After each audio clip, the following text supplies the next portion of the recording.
Recently, the Seattle Fire Department launched a new pilot program that allows paramedics to administer a new medicine in the field. The medication called Buprenorphine is given to people who are being treated for an opiate overdose or actively experiencing withdrawal symptoms. And joining us to continue the conversation this morning is Seattle Fire Chief Harold Scoggins. Harold, good morning to you. Good morning to you both. We know you're busy, so we appreciate you taking time to join us this morning. You know, it's no secret we have a drug crisis here in Seattle. Before we jump into this pilot program, give us a breakdown of the number of overdoses that we see in Seattle, maybe compared to recent years, and what medics have to experience when they respond to those types of calls. Sure, absolutely, and thank you for that question. You know, so far this year in 2024, in the Seattle Fire Department, we're averaging 14 overdoses a day. So every single day, that's what we're getting. In 2023, that number was around 15. In 2022, we were about 10 overdoses a day. And then the year prior in 2021, we were about 4 to 5 a day. So the number has tripled over the last few years. And to give you the big numbers in perspective, in 2023, we responded to over 5,200 overdoses, and about 3,800 of those overdoses were opioid related. Wow.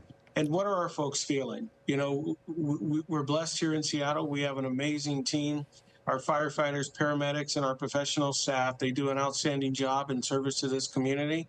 But as you can imagine, this creates a heavy weight when you're responding to this many overdoses on a regular basis. I can't imagine, and you all are doing such great work. Obviously, the need is great. Chief Scoggins, you talk about 14 overdoses a day, and that's just the average. Obviously, like I said, the need is great. So talk more about the medication here, and how is it going to help save lives? What exactly is it, and what will it do? Sure, absolutely. So in June of 2023, the Seattle Fire Department, we launched a Health 99 unit. And so what this unit does is responds to overdoses. So that's its sole purpose each and every day. It's on duty Monday through Thursday, and that's what it does. And so we have been studying this for over the last 6 to 7 months to try to understand it under the direction of our medical director, Dr. Michael Sayer, and our mobile integrated health manager, John Ehrenfeld. So now, probably just about a month ago, we trained approximately 10 paramedics to administer buprenorphine after an overdose has occurred. So the patient has had the overdose, 911 is called. Now the patient is revived with naloxone or Narcan.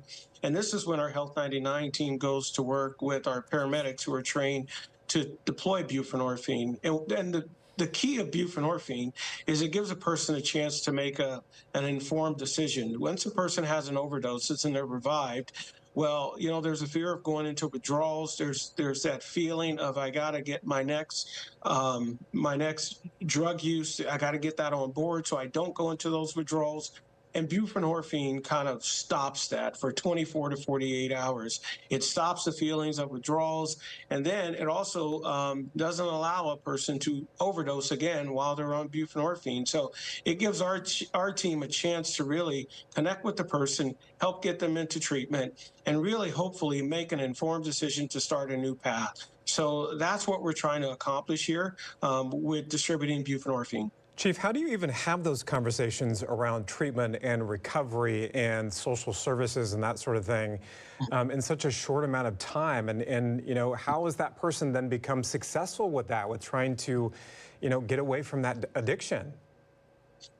You know, we launched our Health One team in 2019, and we have case managers along with our firefighters in our mobile integrated health program. So they have been really working hard over the last 5 years in developing the skill set to have those really tough conversations with folks in the moment. So what we try to do is we try to clear space. You know, as you imagine, when there's an overdose, you may have police officers, firefighters, or paramedics, other EMTs, a big crowd of people. So the first thing they try to do is clear some space. Get the person in the place where they're not feeling threatened by all of these people who are generally standing over them at that moment in time. And our case managers really do an excellent job in really connecting with people to have these really rapid conversations because they have a short period of time before they start going into withdrawals or craving their next need for more drugs. Chief, I want to go back to the stats that you gave us at the beginning of our conversation about an average of 14 calls like this per day. How does your department keep up with the increase in demand for those types of calls? And is it having an impact? Is it taxing the department? Is it having an impact just on your department as a whole, trying to keep up? Oh, absolutely. I mean, our call load has risen quite a bit, the overall call load. In 2023, we ran 111,000 calls. In 2022, we ran 105,000 calls. And the year before that, we ran 93,000 calls. So is the department taxed? Oh, absolutely. We're running a large number of calls in a lot of areas. This is just one of the areas. So our folks working extremely hard. They are. Are they tired a number of days? Yeah, they are. But we know the work that we do is important, and our goal is to serve community, so we can continue to move forward and continue to press forward, doing this very difficult work. Yeah, the work you do, definitely difficult, but so important. So thank you for joining us and for your whole team's work, really. Absolutely. Thank you both. Yeah. Good to see you, Chief. Thank you. It's tough to hear. It is, yeah. It's just seeing the increase just in the span of just a couple of years about how substantially that's gone up when you're dealing with just an average of 14 a day from 5 just a couple of years ago.